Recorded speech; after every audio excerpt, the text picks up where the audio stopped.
What's up? Ghost Fictions is here, and we're back again.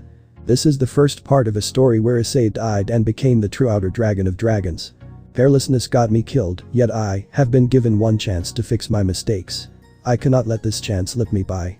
I will not let myself die this time. I will surpass everyone. I will take hold the mantle of God Emperor and protect those I love. Come heaven or hell, this time I will crush my enemies to oblivion and send them to the Crimson Purgatory. But before we start, please consider subscribe to the channel and give this video a like. Don't forget to check the description for more informations. Now, let's get into part 1. Prologue. Primordial Rebirth. Why? Why am I falling? I try to open my eyes yet all I see around me is darkness. I try to move my hands yet I felt nothing. I could no longer feel the sensation of touch, nor smell. All that I could see or be was in the darkness. I felt weightless, almost like a feather falling from the skies. Yes, like a feather from the wings of an angel or fallen angel. For sure, I felt a chuckle escape me. At first I began to wonder why I was here. Why wasn't I with my friends helping them against a hero faction? Helping them face that man, Cao Cao and his forces. On my left I felt a distortion, and as if the world around me could hear my thoughts, it opened up a small window. The window was like looking through a mirror, but on the other side I saw to my surprise, myself looking up into a pair of slightly worried brown eyes filled with panic. It was that of a small girl with long black hair and was dressed in a gothic Lolita fashion. Yet in her hands was my own hand covered in a shade of crimson. My blood. My blood seemed to burst out from my arms, staining her clothes and hands, yet she paid no heed as she tried to wake me up. It was as if the girl was trying to say something yet her words didn't reach me. Her grip on my hand trembling, yet I felt nothing. Who was she? Ah yes, I remember now, it's all coming back to me. My attempt to rescue Office and my last battle against Shalba Beelzebub. I defeated the bastard and killed him, yet in the end I let my guard down. Because of that mistake, he pierced through my scale mail armor with an arrow infused with the blood of the Dragon Eater, Samuel. Yes, my carelessness caused me to be pierced with an arrow infused with the blood of my greatest natural enemy. The blood of Samuel, unlike my rival Vali, who could survive it thanks to his line of demonic heritage, tracing all the way back to the original Lucifer. I had no such luck, therefore the blood was incredibly lethal, and judging my current situation, I must be dying. Or am I already dead? I'm not so sure anymore. Heh. What an idiot I am. I should have been careful to the end, damn it. You would be ashamed of me, sensei, letting my guard down like that at the bitter end. I guess this time I won't come out of it. No miracles will come this time. I feel hollow. Empty. No power, no energy. Nothing. Ha. Strongest Sekirute my ass. I'm not strong, I'm weak. Now that I think about it, I've always been weak. I let Rainer kill me, let her kill Asia for her sacred gear. I was weak against Riser, and because of my weakness I made Riaz cry. I couldn't even scratch Kakabiel when he threatened my home and friends, and even against Vali, who is always leagues ahead of me. Dananasan. You would surely be disappointed in me right now. My weakness almost led to Asia's death, and the thought of her dying led me into a berserker rage, prematurely activating the Juggernaut overdrive within me, cutting my lifespan down to a third of the original Devil lifespan. The way I went into such ferocity, tearing apart Shalba for the first time, venting my rage, my sorrow, my hatred and anger on that man. Senpais of the past. You may have been wrong, the Juggernaut overdrive surely felt like I was actually in control, that I wasn't weak. For that moment I felt I was truly powerful. Then when we faced against Loki, my first confrontation with a god, I was so outclassed and so greatly overpowered, and I only escaped death by the skin of my teeth by Loki's pet, Fenrir. The wolf of legend whose fangs could kill gods. Even when it was a god, I thought I could help my friends, yet I was saved by Vali. It wasn't that I wasn't grateful to Vali, but the fact remains I was powerless to do anything. All of my fights, against Cao Cao and his true Longinus, the spear that killed Jesus Christ. My battles with the other young devils like Sarerg-san. Against the man that played Asia's horrible eye from behind the scenes, Diodora Astaroth, I should have killed him for causing her so much pain. Fighting the Cows Brigade and the hero faction, saving Kunu's mother, Yusaka, from their hands. All of it had me go into a fit of rage when I saw my comrades fall. I never defeated them with my own skill. Just my overwhelming rage fueling my power. Nothing more. Damn it. Damn it. Op-eye dragon. What a joke. Yeah. Why was I fooling myself? My damn teenage hormones getting the better of me. I could have used that time for better use, instead of focusing on something so trivial. I could have strengthened my bond with Drake and worked to master my power and trained my body to handle the effects of my boosted gear. I could have been of better use. I could have become something more than some breast-loving dragon who's hated by girls for being a pervert. Surziches, I am not fit to be the hero to the children of the underworld. I am pathetic in every sense of the word. I am just worthless. So, this is it, huh? I am going to die for real this time. No miracles to save me.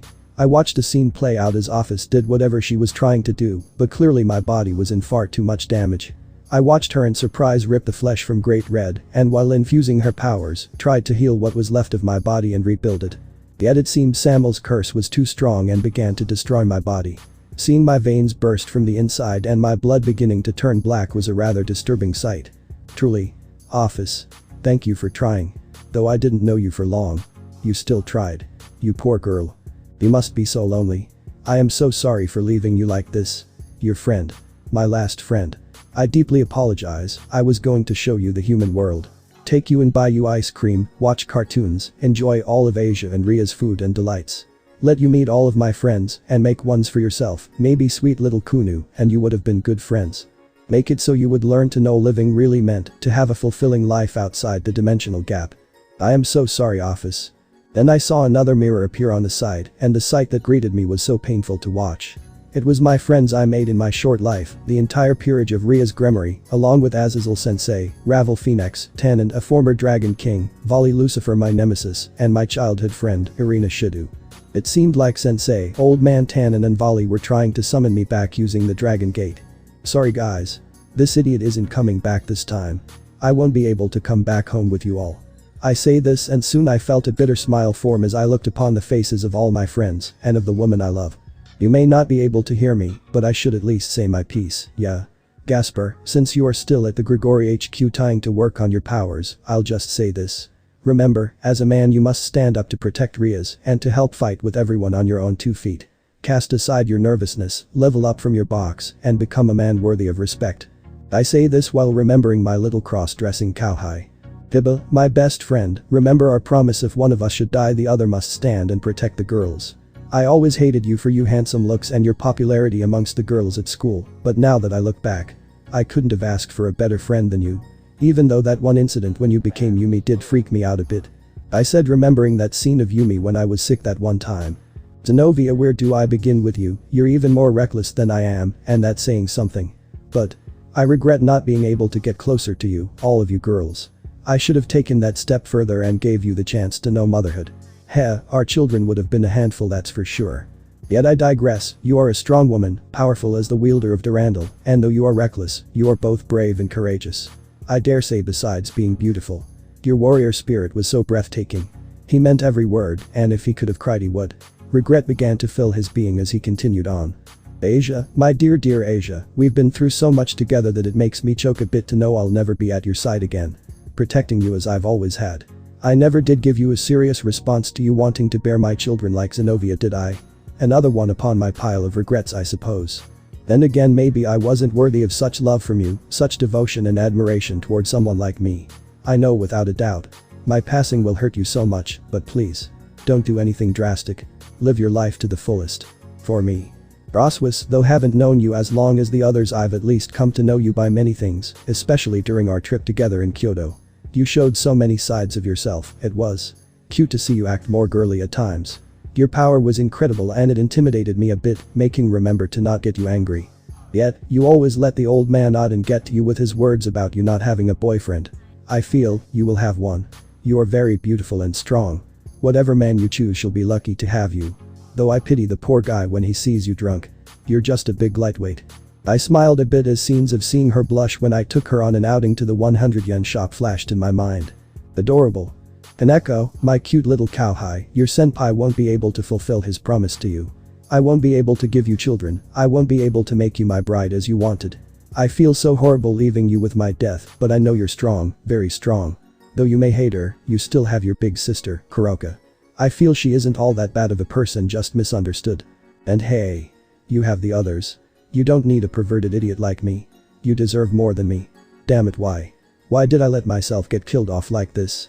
Now I know for sure Kaneko's gonna be in so much pain. Because of me. Bekeno, I guess you won't be getting that affair you always wanted. I'm such an idiot, I should have taken that date of ours more seriously.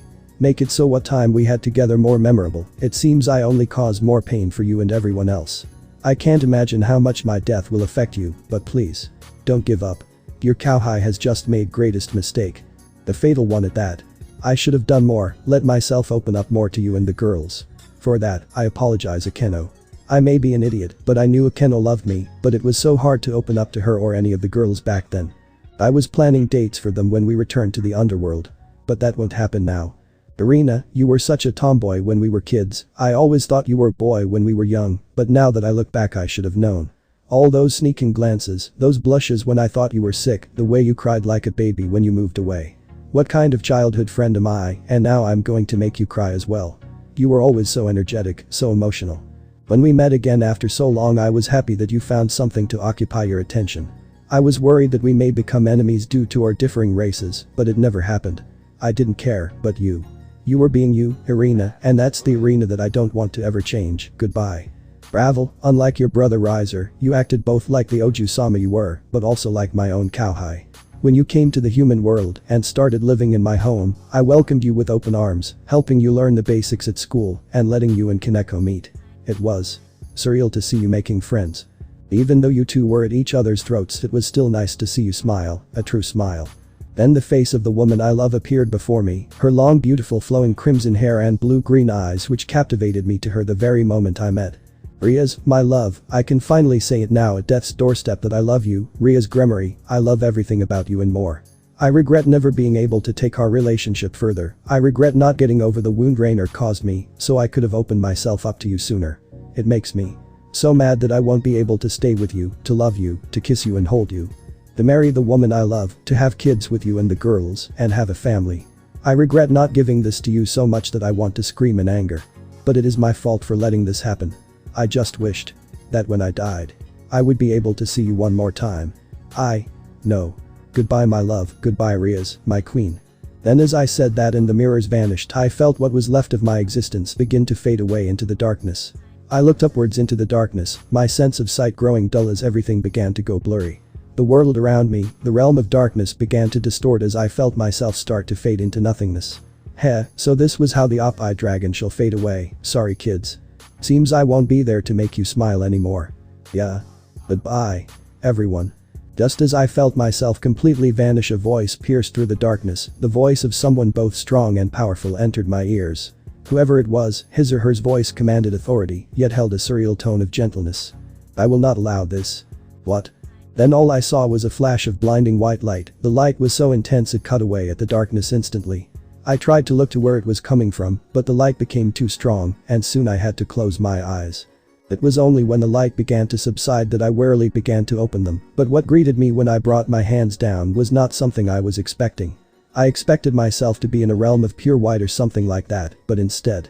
Why am I in outer space? I screamed in shock, as indeed I was floating amongst countless twinkling stars, familiar planets like Venus, Mars, Saturn, and even the giant sun were in full view.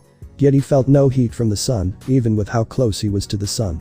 But just before he could say anything else, he heard a very familiar voice echo from his left arm. It honestly brought him to tears. Click click. Zoom. Zoom. Ian. He could hear it clearly, the saddened voice of his partner, the legendary heavenly Welsh dragon, Drake. His voice was numb to the world, carrying so much gut-wrenching sadness. Issei felt like crying more as his partner repeated the last chant of what the children sang at his former TV show, The Op-Eye Dragon. Drake. Ooh, now I'm hearing his voice. I am so sorry Issei. I should have been a better partner. Yue. The great Drake bawled its eyes out inside the gauntlet, while sweat drops began to appear on the back of his head. Scratching the back of his head, Issei let out a small sigh before placing his palm over the green jewel. Drake. It's me, calm down. The dragon within froze once Issei spoke again, and silence went on for a good long moment until the green jewel flickered briefly, as if showing Drake's disbelief. Partner. Is it you? Yes Drake, it's me. Partner. Yue. You're alive. The jewel flashed brightly, showing Drake's overwhelming joy at the revelation that Issei was still with him. Well, Issei wasn't entirely sure he was alive, but he still had Drake with him, so that's what mattered. Just as he was about to respond though, he felt an incredible force go through him, yet it wasn't oppressive in the slightest. It actually made him feel relaxed, safe even. The power felt familiar though. Technically, you are not alive, neither of you are, hi do Issei. Heavenly Welsh dragon, Drake. Tensing up, Issei swerved around to look for the person who spoke, only to blink in surprise when he saw a single glowing white orb floating before him. The object was very small, but the power it gave was no less impressive. Who are you? Issei asked, causing the orb to flicker a bit before it suddenly started to float around him, going up and down as if it was studying him. However, it was his partner, Drake, that spoke, which garnered Issei's attention the most. And no way. This power. This essence, I would never forget such a thing. It's the being who tore me and Albion's body into pieces and stored our souls into these sacred gears. It's you, isn't? This was the first time Issei had ever heard Drake speak with so much anxiety and apprehension before. Indeed. I am, that I am. The God of Moses. Abraham. Jacob. Wait. Moses. Abraham. A as in the biblical God. Issei's face contorted into unrestrained shock as the orb seemed to flicker before it came up to the green jewel housing Drake's soul, and it seemed to chuckle due to its flickering. Oh, calm yourself, Welsh dragon, I am not here to finish you or your host off. The orb spoke, but it was hard for Issei to believe that, since he knew that God had been known to despise snakes and dragons. It was said that was why he turned the archangel, Samael, who tricked the first humans Adam and Eve to pluck a fruit from the forbidden tree of knowledge, into a dragon and imprisoned him, all because of his sheer hate for the two species. It also didn't help that he now knew it was this deity that tore apart Drake and Albion's original bodies to pieces during the Great War. He's Elohim, Yahweh, but unlike Loki's presence of a Norse god, this guy, orb doesn't feel oppressive at all. Just gentle, but firm. What is this? Then, why are we here, and better yet, why are you still alive? It was said you died during the Great War. Drake spoke, asking a question Issei was sure many would like to know if they knew the god from the Bible was still technically alive. Especially Michiel, Zenobia, Irina and Asia. They'd be overjoyed. The orb just flickered for a moment before it bobbed up and down, as if acknowledging Drake's words. That is what many are led to believe. I was on the brink of death during that time. After dealing with you and Albion, I also had to exert myself on other fronts during the Great War. Dealing with the Mayu of the underworld, facing down the fallen angels, and sealing away the entity 666. Because of this, I had went over my limit and was near death. My energy was spent after centuries upon centuries of countless battles. My body died, but my soul and what was left of my power I took and threw into the dimensional gap. Within the dimension, I hid myself away until I was strong enough to leave that realm and reach space. Issei blinked 3 times at what God just said. If what he just said was right, then his respect for this deity just went up a few notches after all he went through before nearly dying. Still, as he looked around himself, he wondered why was he here. And it seemed Drake read his mind and continued with his question. Makes sense, since outer space is desolate to many deities and you used that isolation to recover. But then, I have to ask. Why are we and my host still here if we are technically dead, as you say? The orb just glowed white for a moment before it came up to Issei's face, making it seem as if the god was looking directly into Issei. Because Drake, Issei was not supposed to die, the arrow that pieced him had the lethal dosage level to even weaken Great Red. Since he or you Issei was still a reincarnated devil with no demonic heritage, you were going to die. Your body, even aided by the flesh of Great Red and the power of the Ouroboros dragon, Office could not recover to combat the curse in the blood. Because of this, you died when you weren't supposed to. I suppose that is one of my many mistakes. God said as he floated around Issei. Issei's eyes went down at this, so he really was dead then. But as I said, you nor Drake were not meant to die, you were supposed to live on as intended. You were supposed to accomplish many things, become a role model for the next generation of supernatural beings, become a hero to the kids of all factions, retain balance of the realms and so much more. You were supposed to have become like your ancestor. At this, both Issei and Drake's eyes widened beyond belief. Wait. What do you mean by ancestor? I thought I didn't have any noteworthy demonic or heroic ancestry. He said in panic, and you couldn't really blame him, since he'd been led to believe he had been ordinary from the beginning. He knew no one important or noteworthy was in his family tree. So what was God talking about? This time the orb stopped and floated a few feet away from Issei. It then began to let off a small golden light within itself. As the light grew, God decided to speak, answering Issei's inquiry. You come from a normal average family of humans. No demonic, angelic or heroic heritage to speak of, but that doesn't mean you don't have a heritage. There is more than just demonic, heroic and angelic heritages, For you see. The golden light began to grow and grow before the orb went over the green jewel that was his booster gear. You have the ancestry of an extraterrestrial race deep within you, and among your deep DNA holds your connection to your ancestor. He was the god of his race and once a very powerful warrior that protected the universe as a whole. However, the DNA that connects you to him has been diluted from the breeding with humans for so long, but I shall fix that now. He said before that golden light shot out from the white and transferred itself into the sacred gear, easily going into the very depths of the gauntlet's consciousness. Issei for his part felt as if his jaw would fall off at any moment. All his life he thought he was normal, albeit with an embodiment of all things perverted, but that was all because of his abnormal childhood of learning of Oppai from the pervy old man and his teenage hormones. He thought he was just an average guy with no special heritage to speak of. But who would have thought he actually had such a heritage as this? So wait a minute. I'm related to an outer god. From another world. Well. I'll be damned, I knew you were a unique host, but this just takes the cake. Drake spoke with a small sweat drop as heard this bit of info. Then Issei had to ask, the question bugged him so much, since it felt like God was to brushing off this question for so long. Why are you doing this? Aren't I dead? What use is this if I'm no longer alive? He said this since he was sure his body was long since dead and he was just in a spiritual form. God seemed to stop for a moment before it flashed a brilliant shade white light which blinded him for a moment. Then it faded, allowing Issei to see that he, Dragon God, had moved through space and were now hovering over a familiar planet. It was planet Earth. Why I'm doing this is simple, I am giving you a second chance to live again. Unfortunately, your old body has died due to the curse of Samuel's blood. That's why you must be reborn, and what better way than to send you back to when you were exactly born. However, the imprint of Great Red's power along with Office power has been cemented into your soul.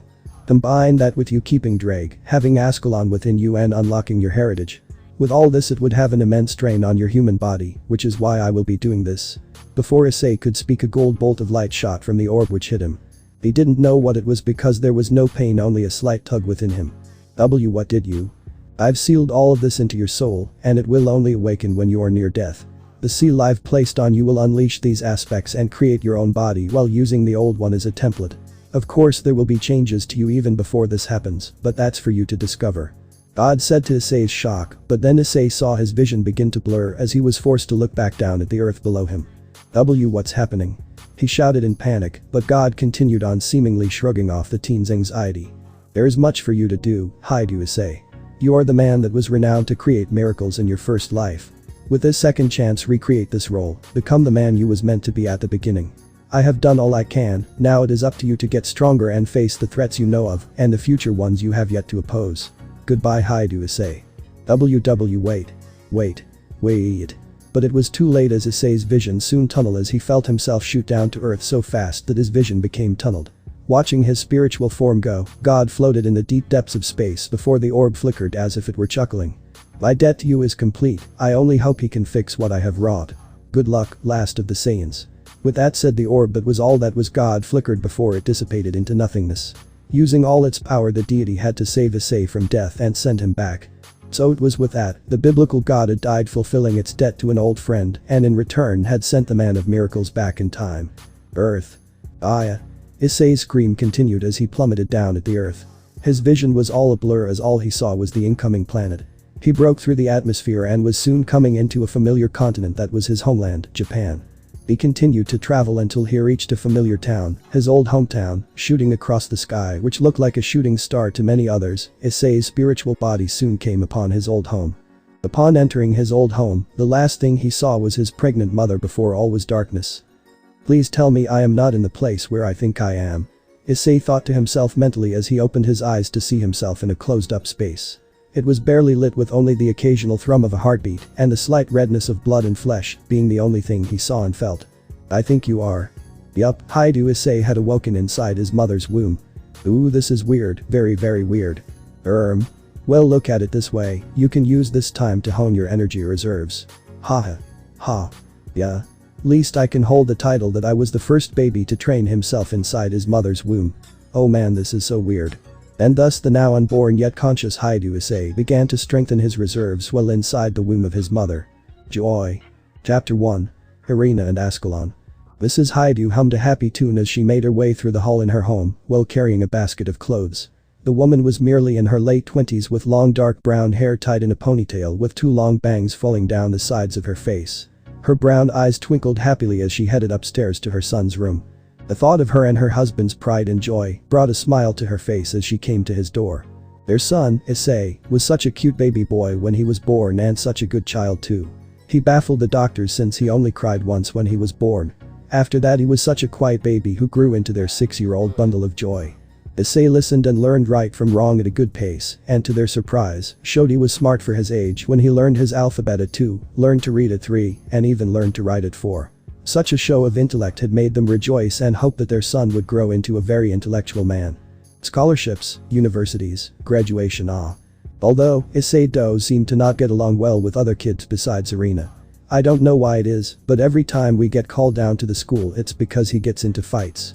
Although I guess I can somewhat accept it some of the time since it's either he's beating up bullies older than him or protecting Irina.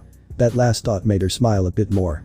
Oh yes, her son and their neighbor's kid Irina Shidu had hit it off the moment they met. The two children just clicked the moment they met, and since then they were almost inseparable and had become very close. Irina was a real tomboy, and she and her son always played around, from climbing trees, playing hide and seek, to playing in the mud and playing tag. Mrs. Haidu smiled as she went to open the door to her son's room. Indeed, her son and Irina were incredibly close. So close in fact that she and Irina's mother often made play dates for the two, and often spoke about the two becoming boyfriend-girlfriend in the future. The thought was surreal to her. Issei sends here with some clothes. Upon looking into her son's bedroom she saw that it was clean, which was a bit abnormal for a child his age, who usually always made a mess. Yet her son was smart enough to clean up after himself. His room had everything he needed, a full-sized bed, a dresser, closet, entertainment center and a TV. There wasn't much decorating his walls, making his room seem very Spartan. Then her eyes landed on her 6-year-old son, and when she saw him doing push-ups on the floor, she let out a sigh. Ka-san. Thank you. I'll put them up now. Issei said, hopping up off the floor before going over to his mother, whom laid the basket down on his bed. Mrs. Haidu began helping her son take out his folded clothes and began to put them away. However, she glanced at him every now and then, and a worried frown made its way across her face. There was another thing about their son, Issei, that made him stand out from his generation. His hair was a tad long with a few spikes jutting out a bit. However, he mostly had dark brown hair with streaks of black, which she and his father theorized came from his grandfather on her side of the family.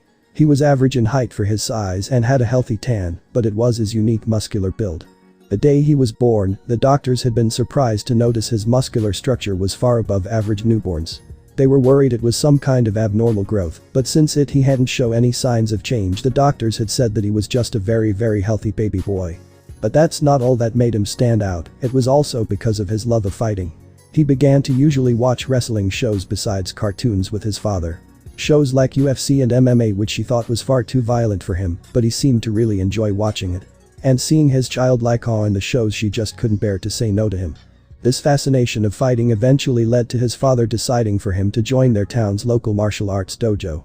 She was against it at first, but Issei had been overjoyed at the prospect, and seeing as the sensei of the dojo allowed for students to start at the age of 5 to 6, she consented to it. Since then her son had been going to school with Irina, and afterwards she, or if his father wasn't busy, would take him to the dojo afterwards. And she had to admit he took to his training very seriously, as he always did physical workouts his sensei allowed him to do. And she supposed she was proud of the fact his sensei often complimented their son for his talent in martial arts. She just hoped he never abused it. Thanks for the help, Ka-san.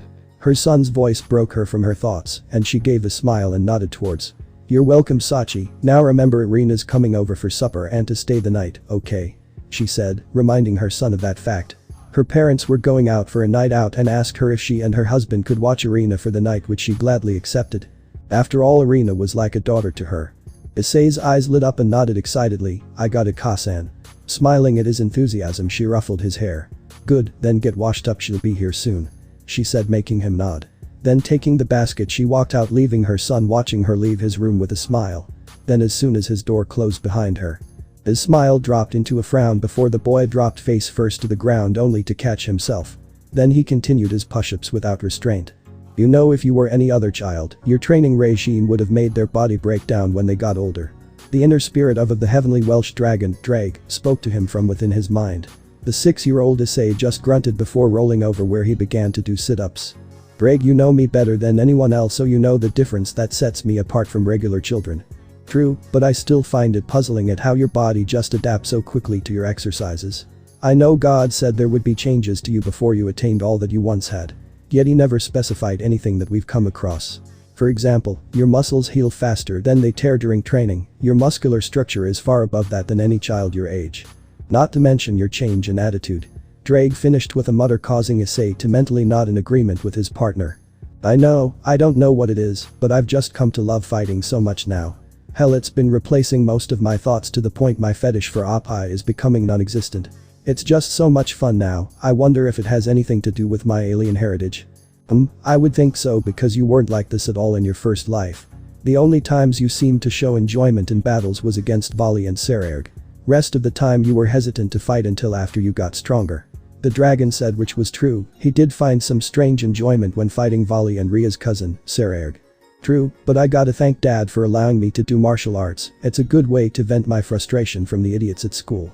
Plus it's a good sport for me. I just hope I don't become a battle maniac like Vali. He thought with a sweat drop, finishing his sit-ups he rolled back on his stomach. Pushing himself up, he began to do push-ups again, only now alternating with one hand each time he pushed himself up.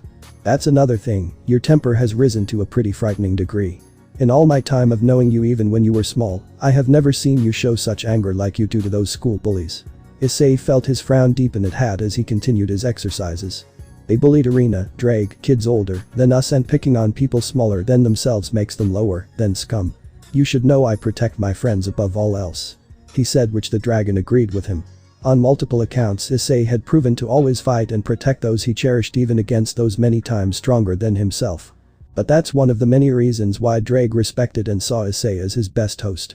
Finishing his exercises for the day, Issei jumped up only to fall onto his bed. As he stared up at the ceiling, he raised his left hand and looked at it. Narrowing his eyes, he focused what energy he could muster, but all he saw was the slightest apparition of his booster gear, which faded as quick as it came. This caused him to sigh before he closed his eyes for a little rest from exercising. No changes, it's remained the same, I can barely muster up enough energy to bring you out in spectral form, Drake. This had been something he had tried many times. Testing to see how much energy he could bring out while still alive as a human, but so far it stayed the same, resulting in him only being able to call up his booster gear in apparition form. He wasn't mad about it because God had his reason for putting the seal on him. From all that he now had, he was sure his human body wouldn't be able to handle the strain. Seeing as his soul had the imprint of Great Red's and office power, Drake's soul, Ascalon, the holy sword that slew dragons, and finally his mysterious alien heritage. Yeah, he was sure his body couldn't take the strain of all that, maybe one of those descended from the heroes of myth, but not him. Sighing, Issei opened his eyes, only instead of looking up at the ceiling he was starting to see the faces of his friends. Kiba, Gaspar, Kaneko, Akeno, Irina, Zenobia, Asia, Sererg, Sona, Surziches, Kunu, Ravel, Roswis, and Office. He reached up trying to grasp onto those memories, but they soon faded, causing him to frown deeply. Clenching his hand, he grit his teeth and swore to himself in his mind one solemn oath. Yes. None of you know me. Irina only knows me as her childhood friend. I thank you, God, for sending me back, because now I will use this chance to become stronger. Strong enough to surpass everyone, strong enough so no one can threaten my loved ones ever again. Whatever the cost. Issei. Partner, you okay? Drake spoke in concern, sensing from within the depths of Issei's soul the thrum of his unwavering determination, the very same that made his existence echo across the supernatural planes. Yes, I am perfectly fine, Drake. The Welsh dragon remained silent after that, choosing to just accept that and get some sleep. Sensing this, Issei nodded before he heard his mother's voice. Issei. Irina's here, come down here and wash up. Upon hearing that, Issei quickly masked his frown and brought up a brightened expression. Jumping off his bed, he ran out his door while answering his mother. Humming Kasan. Hours passed until it was night out, and under the roof of the Haidu residence, the two 6-year-old children lay in bed inside Issei's bedroom. It was common for the two to sleep in the same room together, which their mothers found to be adorable because it showed just close the two were. It was in this room that while Issei lay in his bed still awake while Irina was sound asleep beside him, his eyes were staring out at the window above his headrest. This had become a common thing for him at night, just staring up at the moon. Reason for it was unknown to him, but now that he reborn, he felt some strange pull every time he looked up at the moon. It was a soothing yet strange sensation which was at its peak when the moon was full, the pull was at its strongest then, and it had its effects on him. Drake always said he was rather moody on those nights and would toss and turn in bed as if he were in a nightmare. He didn't know what it was about the moon, and he even thought at one point that maybe his alien heritage was the reason, and that maybe he was a part of some werewolf alien race or something. Crazy, right? Yeah. Unknown to Issei though, Irina was indeed watching him from his side. Her violet eyes watched him curiously as he stared up at the moon with such an intense gaze. Slowly she scooted closer to him until her hand reached his cheek. Issei. Are you okay? Flinching at the sudden touch, Issei looked to the side to see Irina's eyes boring back at him. Filled with curiosity and a bit of worry, but for that moment Irina swore she saw his own eyes seemed glazed over with a pigment shade of red. You were awake. he asked, which she nodded, causing him to sigh. Blinking, Irina saw that shade fade from her best friend's eyes, causing her feel relief in that. But when Issei saw her worried pout, he grasped her hand, which made her blink before he pulled her close. This caused her eyes to widen as well as making her cheeks turn pink as Issei placed his other hand on her head. "Don't worry about me, Irina, I'm fine now, let's go to sleep." He said this and she nodded into his chest, her hands clenched into the fabric of his shirt. But the way he spoke made it seem like her childhood friend crush was sad. "Why do you sound so sad, Issei?" The girl thought to herself just before she let her eyes drift before finally closing, succumbing to sleep just as Issei had. Laying asleep in his arms was possibly the most comfortable thing that young girl felt at that moment. It was on that night though Irina burned the abnormal behavior she felt from her friend deep within her mind. Falling fast asleep, the two and Issei's parents were completely unaware of those watching them, for standing outside the Haidu residence were two cloaked figures. They both wore a full-body white cloak with light blue and gold linings. A hood shadowed their faces, but the pair of white angel wings cemented the fact they were not human. The first one looked to the other and nodded his head. It was for a moment, but the mission to watch over Michael Sama's person of interest, Haidu Issei, has proven beneficial. For I sensed the slightest spark of Ascalon, it was only a moment, but it was there. The first angel spoke while the other seemed to agree with a nod. One of the four holy swords, Ascalon the Dragon Slayer sword once wielded by St. George, had disappeared from heaven. Michiel, their current acting leader of heaven and the archangel, issued a search for the sword while he pinpointed its general location in this town. After extensive search, Michael had found out that it disappeared on the date a newborn had been born, and the only baby to have been born on that date was Haidu Issei. Yes, let's report back to Michael, he will want to hear that the holy sword, Ascalon, has definitely chosen its wielder. We must let him know that the mortal Haidu Issei is indeed a potential interest. The second angel, female by her voice, said, which the first agreed with a nod. "Hi, let's be off." And with that said, the two angels vanished in a golden light, not noticing the slight shimmer a few feet away from them. The shimmer fluctuated before it faded, revealing a single gruff-looking man with a muscular build. He also had black hair and facial hair. He was dressed in a black shahakusho and sandals, but a total of 10 black angel wings were let loose from his back. Scratching the back of his head, the fallen angel, Baraquiel, sighed as he cast his gaze from where the angels once were, before they looked down at the Haidu residence. "Damn, gotta hand it to Azazel, his object to hide my presence from Michael's angels worked out well.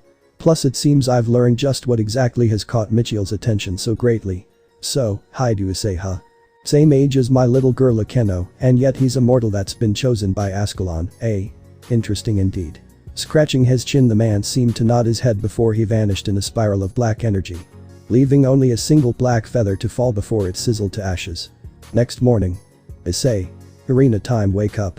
Mrs. Haidu came up, opening the door to her son's room. Only when she turned on the light she covered her mouth in surprise at the scene she saw.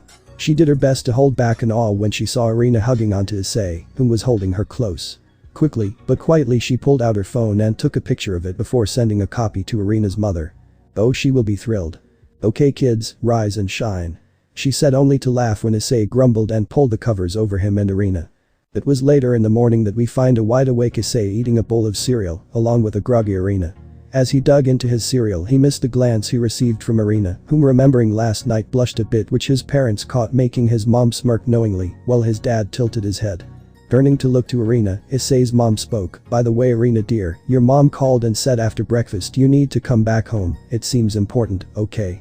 The girl titled her head, but nodded anyway. Then his father looked to Issei. "Issei, why don't you take her back?" he asked, which Issei looked up with a mouthful of cereal. Blinking, he nodded before digging back into his cereal, causing Irina to giggle while his parents sighed. There was that one thing about their son, and that was his table manners and abnormally high metabolism. That was his 5th bowl of cereal after eating 2 plates of pancakes. Swallowing it down, Issei stacked the now empty bowl upon his stack of dirty dishes before jumping out of his chair. "Alright, well, you ready to go, Irina?"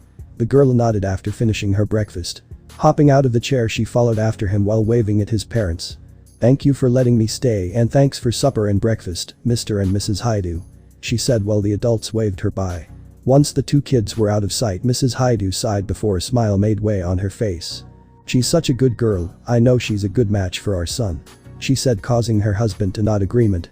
But the 2 children, as Irina came out of the house, Issei closed the door before the 2 began walking to her house. It wasn't that far since it was less than maybe 3 or 4 minutes away. But as the 2 got onto the sidewalk, Irina looked Issei's way before smiling. She surprised him when she took his hand in her own, making him look her way, then down at their hands. At that moment Issei remembered his solemn promise to himself just yesterday, and because of that his eyes glazed over with a steely determination. I remember this day, this is the day Irina's parents tell her about moving to England. I don't want her to move, but I know she will be much safer away from this place. She'll meet Zenobia while gone and become the strong woman I knew. Still. I can't let her leave without something to remember me by. What do you plan then, partner? Drake asked, wondering what his partner had planned. This. He surprised Irina then by intertwining his fingers with hers, while a smile made way on his face, causing Irina's cheeks to redden from the intensity of Issei's expression. It increased when Issei looked her way, and for a moment she swore she saw his eyes glaze over with that same pigment shade of red from before. Caught staring into his strange glowing eyes, she blinked in surprise when he spoke as they got closer to her home. Irina. Let's always be the closest childhood friends, okay? He asked to her confusion, but when she heard that same saddened tone she felt compelled to comfort him. Whatever it was that was making her childhood friend sad really was bugging him.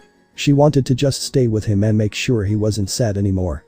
Irina just smiled, brimming with all the innocence she held within her, and just nodded with a hum. You bet.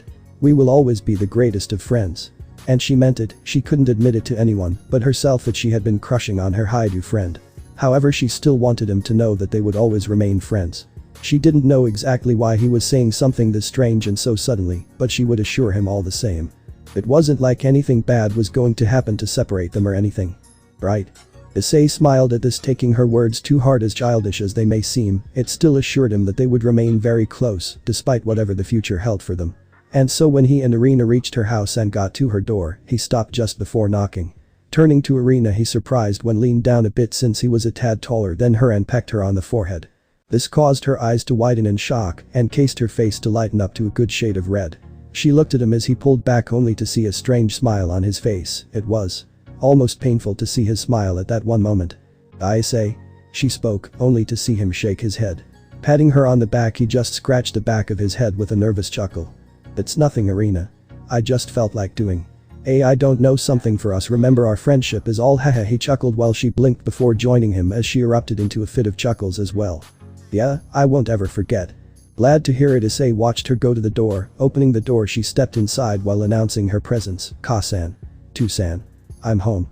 As he watched her go, Issei's eyes widened when he caught sight of two cloaked figures inside the household. They wore the same clothing as Zenobia and Irina once did in his first life. As soon as he saw them, he remembered all the crap he and his friends went through because of these people. The surge of anger was so intense it made his hands ball up into fists. The Holy Sword Project was funded by the church. By these people. The same project that conducted human experiments on live humans, children and the elderly even. His memory went to Kiba, who had been the sole survivor of the project, and dealing with the man responsible had angered him. However, it was worse that he had to watch his childhood friend, Irina, go with these people, which made him all the more angry at both himself and those associated with that damnable project. Maybe he was being blind to the fact that the church as a whole excommunicated the man and all those that dealt with the project in his first life. But the fact remained, they still let it happen. Up to that point it became a genocide of innocent people, right under their very nose. His eyes narrowed as one of them looked back at him, only for their eyes to widen when they found him glaring back at them. For briefest moment, he instinctively held back the urge to attack. His power was sealed dry now, and he couldn't go attacking strangers in Irina's home. No matter how much he wanted to reduce everyone associated with that project into a bloody smear. However, the stare-off was cut off as Irina came back to the door quickly. He masked his expression as to not scare Irina. Sorry, Issei, Ka-san says there are some things to talk about, so. Clearly she was uncomfortable to leave him alone, but Issei, while fighting the urge to do something, anything, just waved his hand. Ah, no worries, I'll just see you later then, okay? He said this, but he knew it wouldn't be happening. You betcha. Clearly unknowing of what will be spoken inside her home, agreed to those words. Not knowing that would be the last time the two would get to spend time together as childhood friends. Completely unaware though to Issei was three pairs of eyes following him back to his house. Sickened grins made way onto their face as one cackled in twisted glee. Yes, that's him. The sweet abnormal scent comes from that mortal boy. I can already taste that succulent mortal flesh. Cuckoo. Calm yourself, we must wait for just a little longer, for if we move now those damnable priests and exorcists crawling around the city will slaughter us on the spot. Yes, we will bide our time. And strike when the chance presents itself. But rest assured that boy is as good as dead. Haha. The third of the three figures cackled as a black and red aura glowed around the person's body.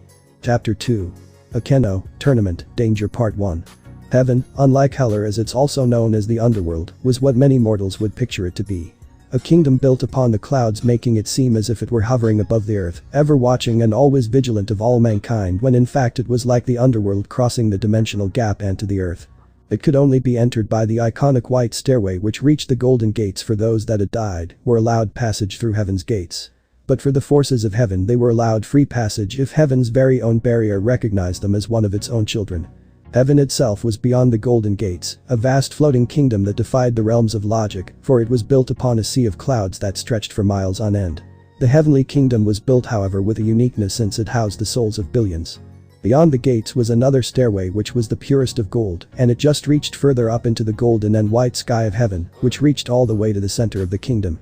On both sides of the massive stairway was what appeared to be a number of countless floating metropolises that were built with a mixed Western and Eastern architecture.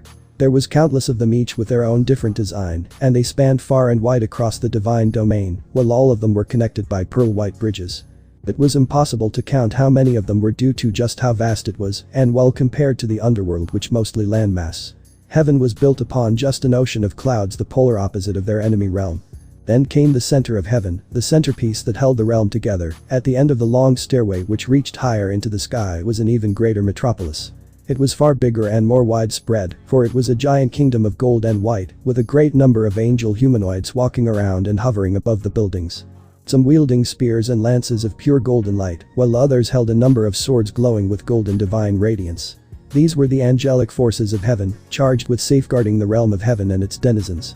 And among the kingdoms stood a giant divine spire, which seemed to pierce the very sky of heaven itself, making the giant structure to be bathed in holy light. This was where the most holy of locations was placed in heaven. This was the place the biblical God himself once resided. Atop the spire was the golden throne itself. However, with the biblical God dead, a well-kept secret from the souls in heaven and those of the three factions, the golden throne was now occupied by the second best person to fill God's role. And that was Michael, the only archangel, God's first creation, who was the leader of the angels and the remaining seraph. And with the Holy Father long gone, he was the now acting God of the Christian mythology. Michael had the appearance of a handsome-looking man with blonde hair and green eyes, and he was dressed in ornamental clothing befitting his position. Currently, Michael's normally peaceful expression was marred with a look of deep contemplation, as another angel standing his side listened in on the report being given out. This angel was in fact Michael's sister, Gabriel, another of the seraph. She was extremely beautiful with long curly blonde hair and deep blue eyes, which held a level of politeness that would make even the most cruelest of creatures beg for forgiveness for their sins. An air of humbleness came off her in waves that not even some of the greatest of angels could give off. Currently, Gabriel was tilting her head in curiosity as the debriefing went on. So from both of your reports, you had indeed sensed the presence of the missing holy sword, Ascalon, within the mortal boy Issei. Is this correct? Michael questioned two of his angel brethren, who nodded their heads, confirming his words. Yes, Michael-sama, Issei, the one we were charged to watch over, has shown to be holding the Ascalon within him. We don't know what the child did to bring it out, but we both felt that familiar divine energy come from him. There is no mistaking it that Ascalon resides within the mortal at this very moment, said the angel, which made Michael close his eyes while letting out a sigh. I see. The female angel of the duo then decided to speak up. If I may, what should we do with this information, Michael-sama? Michael merely smiled at the two, though it seemed tired in a way, before waving his hand.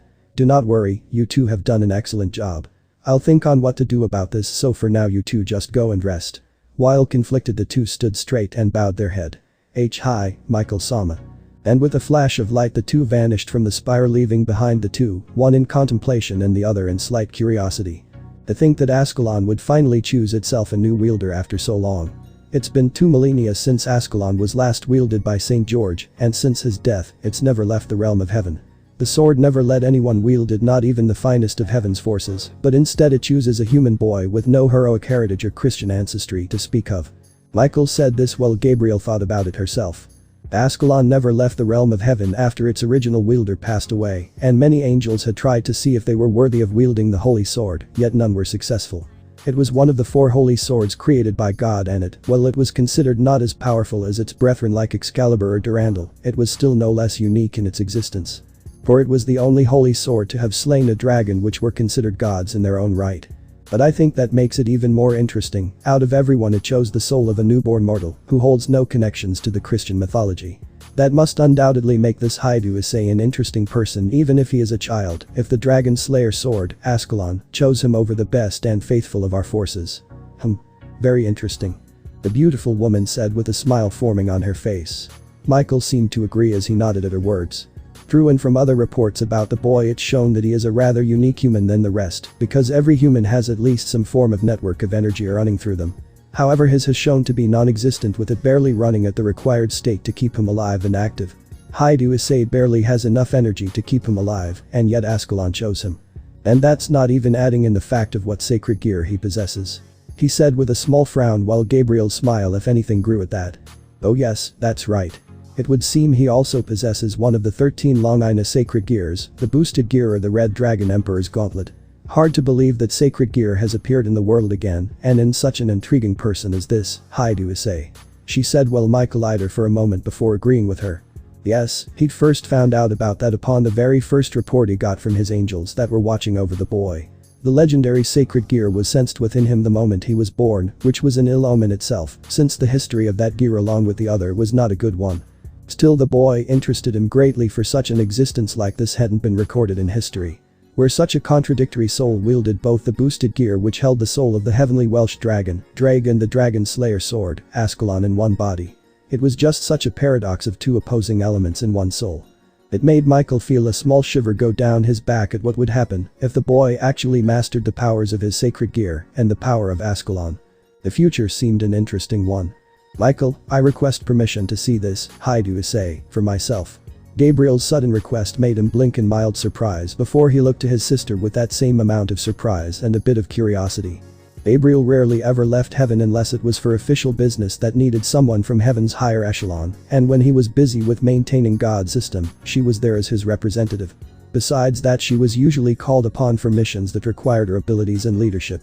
Besides that, she never left heaven and watched over it and made sure that it was kept stable, and her assistance with the matter had proven most helpful since their Holy Father died. For her to want to go showed Michael that Gabriel must be very interested in this soul to go to Earth herself. Still, as he pondered on it, it did present itself as an opportunity to learn more about this perplexing mortal. Looking to his sister, he didn't see much harm in and spoke, that sounds like a good idea. It would be good to learn more about this new generation's Security.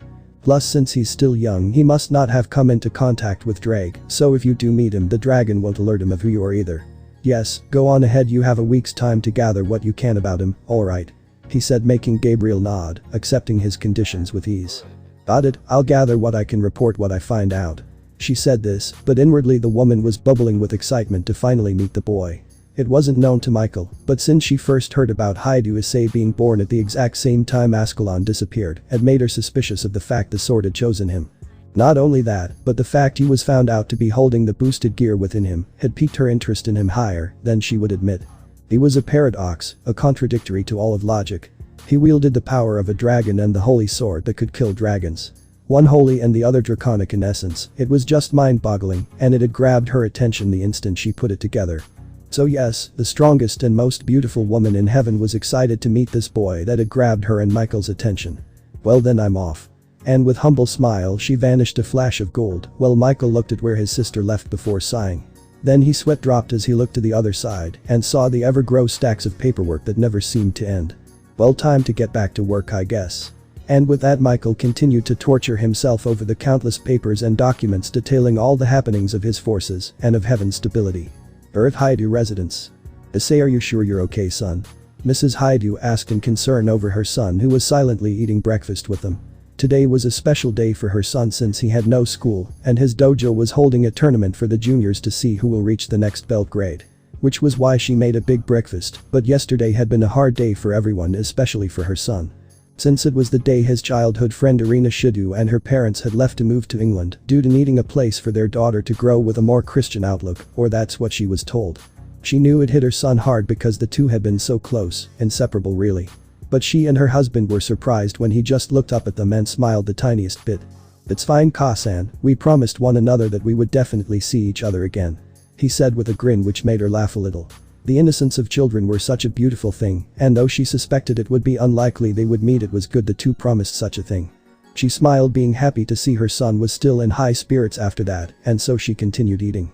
Issei on the other hand dug into his breakfast, which consisted of a pot of steamed rice, another pot of miso soup, grilled fish, dried seaweed, soy sauce. However, due to his abnormal appetite, he was eating the equivalent servings to feed 5 people alone. Currently he was digging in, and again his parents couldn't help but watch their son eat like he did. It was as if he were an animal or a starved man with a bottomless pit for a stomach. Gorging down bowl after bowl of rice and miso soup, his chopsticks moving faster than that could see, picking up fish, seaweed, rice, more fish, a loaf of bread. It was a disgusting scene, but they couldn't help but be awed by it all the same. "I am seriously starting to wonder who's the real dragon, me or you," Drake said with a massive sweat drop as Issei gorged down another bowl of rice in 2 seconds flat. "Shut up, I can't help the fact I've got the stomach of a black hole." Issei shot back at his nakama of a dragon, who snorted. "Still, I am surprised about how you and Irina parted off. Who knew she had it in her to do something so bold as to kiss you? Kids these days." The dragon jokingly said, making Issei mentally blush a bit, but he conjured a mental pair of chopsticks and snapped at the dragon's tongue, making it grunt. "Ow." Correction, she kissed me on the cheek, nothing more. We hugged, she cried like a baby. I did some waterworks, and she kissed me like I did her the day before yesterday," he said, making Drake grumble, who retracted his sore tongue. Still, the equivalent of a smirk made its way onto his face. "Well, wouldn't this be considered cheating since wasn't Ria's your girlfriend? Or are you becoming a playboy earlier than before?" he suggested, making Issei sigh. Yes, Ria's was his girlfriend and the woman he loved in his first life, but now that he had this second chance, Ria's didn't even know who he was, and thus, "She doesn't know me, so therefore I'm in the clear, and besides, I'll always love Ria's. The Ria's I knew, who may have been selfish to some degree, was still the first woman I wanted to marry and have children with. I loved her dearly, and that won't change. But I'm thinking there's more important matters to deal with, don't you think? Like the Cows Brigade, for example," he said while taking a bite of grilled fish. "Humph, true, but you won't be able to do shit until you either get near death or commit suicide to break the seal, and I know the second option isn't going to happen. Unless of course you're secretly suicidal. Are you, my dear host?" His tone went dead serious at that, which caused Issei to nearly choke of his food. "Like hell I am, you overgrown lizard," he yelled while the dragon started to laugh hysterically at his frustrated host. "So son, are you excited about today's tournament then? I hear it's going to be a big event," his father said, causing Issei to break discussion with Drake to respond to his father. "You bet, the first 3 that do well will go up a belt, and the first place winner will even get some prize money," he said, though it wasn't much, it was still something. The tournament itself was being held by his dojo, and it was being used to test his class between the ages of 5 to 10, which was pitting them against one another. But it was an event that was a rite of passage for juniors, so it was being held at a Miko shrine, where it would get the traditional Miko Kagura dance and blessing before it began. While it sounded all fine and dandy, he was in it for the sport. He wanted to see how far he could progress as a human, and to see if his training had been worth it. This would also be his real fight besides the school fights he got into where he was allowed to hit people. The thought of fighting made his blood pump and made him nearly jump from his seat in excitement. Besides that, all the training you've been doing will accumulate once the seal breaks, making all the hard work you've done progress you further in wielder the boosted gear, Drake said, which Issei agreed with. Like Ria's once told him, physical fitness was an important aspect as a devil and as a supernatural being altogether. Her cousin, Sarah Bale, was a prime example of that. The phantom pain of his punches still made him flinch. "But that won't be enough. I need to get stronger and stronger, strong enough to surpass everyone, strong enough to beat Cao Cao. I want to be so strong that no one precious to me will be hurt again," he thought as Drake listened to him, but inwardly he was thinking about his host, and a small spark of worry rose up in the dragon. "I just wonder how far you're willing to go to get that kind of power." Looking at the time, Mrs. Haidu spoke up. It's about time to leave. Issei, go get your uniform while I clean up," she said, making him perk up before nodded. Jumping off the chair, he ran upstairs. Seeing him gone, she looked to her husband, who gulped at her look. "Honey, go and get the camera. I will not be missing this for a moment." A bit frightened at the look, he quickly got up and did as asked, which made her smile. It may have been about fighting, but it was her son that was fighting, so she was going to support him all the way. Miko Shrine. Holy crap, Drake. Am I reading this correctly? Issei thought to himself in shock as he read the plaque just outside the shrine. It detailed who this shrine belonged to, and the name made him nearly want to jump and shout in joy. His partner rumbled within his mind, but seemed to confirm it for himself. Well, I'll be damned, seems your sadist of a Miko was closer than you thought she was, the dragon said, making Issei nod as he read what the plaque said. Himejima Shrine. That means Akeno is here. Right. Issei muttered to himself as his parents caught up to him. If this was indeed the same shrine Akeno had grew up in, then that meant she might still be here, which meant her mother wasn't dead yet. The thought of maybe helping her save her mother quickly began to form only for his parents to wake him from his thoughts. "You nervous, son?" his father said, patting him on the head, pulling Issei from his thoughts. Looking up at his father, the boy quickly shook his head before putting on a determined expression. "No way. I'm pumped." His mind quickly went back to the tournament at hand. But dealing with the possibility of helping Akeno this time around was still in the depths of his mind. "Haha.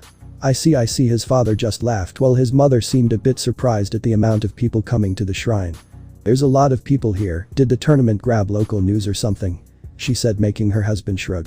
"Who knows, hun, the dojo Issei is learning from is quite renowned, so those interested in seeing new talent may have wanted to come see it for themselves. Nevertheless, let's hurry up and get to the top so we can meet with his sensei." She nodded, and thus the family of three quickly made way to the top of the stairway. And what greeted them was quite the eye-opener, since this was Issei's first tournament. Even if it was a junior one, it was still impressive to see. The shrine looked similar to the one Akeno lived in his first life, but the temple was much bigger and seemed to be big enough to house residents. Looking around, Issei saw that there were many parents talking with their children while the stage for the tournament was being finished in its setup. It was being put in the middle of the shrine grounds, which had a clearing for this occasion. The stage itself was basically a square dirt mound, but it was big enough to move around it, but it was obvious if you were out of the square you lost the match. It was one of the basic rules of fighting in arena, but this was a tournament that showed what you learned and would allow you to show the fruits of your labor. But with all the people here, it kind of reminded him of the raiding game he had with Ria's against her cousin, Sarayer Bale, and his peerage. "Ah, I see you're prepared to say." The familiar voice of his sensei garnered the attention of himself and his parents, and they turned to see a man coming over toward them. His sensei was in his late 30s with a muscular build, and currently he wore what he usually wore while not teaching. His attire consisted of a black yukata with a navy blue sash tied around his waist, while on his feet were a pair of sandals. He had black with grey streaked hair and a goatee to match, while he had normal black eyes. "Ah, waya kinda?" The boy scratched the back of his head as other parents and kids near him heard the conversation and looked his way. He was wearing what all the other kids were, which was a white kikogi shirt and white hakama pants. Tied around his waist was his orange belt, which he earned after every day of practice of going after school or on his off days. In addition, he had red wristbands on, and on his feet, just a pair of sandals which he could slip easy for the battles, would require no footwear when they began. But it was his abnormal physique that caught many people's attention for a 6-year-old. He had on some definite muscle on his arms, and his shoulders were broad.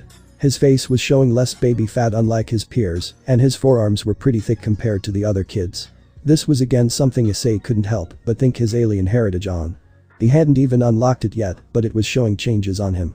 Scratching the back of his head, Issei chuckled nervously. "Hiya, so how you doing, Hozu-sensei?" The older man just shook his head and pat the boy on the head. "Good, considering I'll be watching you, my students, show me the results of your training. But I'm here to take you and your classmates to the shrine, so you may receive an early blessing by the Maiko of the shrine before the tournament begins," he said, earning a surprised look from him, but for a whole other reason. "Oh, okay." Agreeing, he went to follow his sensei as he gathered the rest of the students as his parents waved him off. "We'll be watching you, son, good luck." Hearing his mother's words, he gave a grin and a thumbs up before following after Hozu. Ah. Hard to believe he's already 6 and already in a martial arts tournament. They really do grow up so fast. Issei's father said while his mother nodded in agreement. While she didn't like the fact he was interested in fighting as a sport, it was still a sport which he loved, so it would be wrong to deny him that. Excuse me?" The voice of a woman broke them of their thoughts, and they turned to see an extremely gorgeous woman with curly blonde hair and radiant blue eyes standing near them. The sheer appearance of the woman struck the two on the spot, just by how beautiful she was, more so Issei's father, whom his wife saw and smacked him over the head. She had a voluptuous figure and was dressed in casual clothing consisting of a yellow kimono that didn't do much to hide her perfect figure, while she had a gold obi around her waist. Her long curly blonde hair fell down her back as if it were made of the softest silk. Her supple lips spread into an innocent smile as she addressed the Haidus. "Yes?" Issei's mother replied, making the woman smile before bowing her head. "Hello, my name is Gabriella, I'm with the Kyoka Hospital, and I'm here to oversee anyone that gets injured. But I was just curious, was that boy just now your son?" she asked, making the two nod. "Indeed, it's his first tournament, so he's been training very hard for this," his mother replied, while Gabriella's smile grew at that before looking in the direction Issei went off to. Clearly, his eyes spoke volumes at how excited he was, she said, causing the two to raise an eyebrow. But they just stood there as the parents all gathered too in anticipation. They missed the woman's eyes glaze over as she went into thought. "As I thought, by being closer to him, I was able to sense there was more to Haidus than meets the eye. I definitely felt Drake and Ascalon within him, but I sensed something else. It's so small, but it's there. What is it though? Temple Shrine Room. I'm getting nervous. Mumbled one of the contestants of the tournament. It was a child around the same age as Issei. The class was situated inside the shrine room where they were told to sit so the Miko could offer her blessings onto them before the tournament began. The class was of a mixed number of ages from 5 to 10, with a total number of 16 kids. Ozu-sensei was sitting behind them watching the proceedings with a smile. Among the students, Issei was sitting as perfectly still as he could be, but he was jumpy for at any moment he will possibly see Akeno again. Sure, it may not be his Akeno, but the fact would remain that she was here. And if she was here, then that mean her mother was still alive and the attack on her hadn't begun yet. To be completely honest, he was mixed about seeing Akeno as a child, because he pictured her as the one Isama of Ria's peerage, the sadist queen, and the troubled woman who'd been scarred emotionally by the despair of losing her mother. Suddenly the door to their left slid open, jarring Issei from his thoughts, as the voice of a woman spoke up. Hello children. I see many of you are eagerly wanting to start. Issei dared to look up at that moment, only to go slack-jawed when he saw the woman. There was no way he could deny it when he laid eyes upon the woman who go to the front of his class. The woman looked exactly like the Akeno he knew, long straight black hair and twinkling purple orbs. She walked with grace and elegance that only that of a well-renowned Miko could. She was dressed in the traditional Miko dress, and it fit the woman very well. Then the woman bowed to him and his class with a soft smile as she spoke. Hello children, and to you as well, Hozu-sensei. My name is Himejima Shuri, and I welcome you all my humble shrine. I shall be performing the blessings and Kagura for today, so take care of me. Bowing her head, his class and Hozu-sensei followed her example. Thank you, Miko-san. The class echoed in response, but then the woman reached out her hand to the direction she came from and spoke again, her smile growing ever more pleasant. Now allow me to introduce my daughter. She will be helping me with this ceremony. Come on out now, Akeno-chan. Bump. Issei felt his heart race once he heard that name be spoken, and he dared to look to where he heard the soft patter of footsteps. Like many of his classmates, he turned to see a small girl meekly slide open the screen door, and as soon as he saw her, Issei had a near mental fritz. Cute. Issei mentally grunted while Drake just laughed at his host's expression. On the outside, his cheeks flushed just a tad as he saw Akeno Himejima step out in the same style of Miko clothing as her mother, only for her size. Her long black hair fell down without the signature ponytail Issei was used to. Her violet eyes were bright with innocence and a tad bit of nervousness as she stepped out toward her mother while she held a basket of sakura blossoms. Go on and introduce yourself, dear. Her mother spoke comfortingly, and looking up at her for a moment she nodded before looking to his classmates.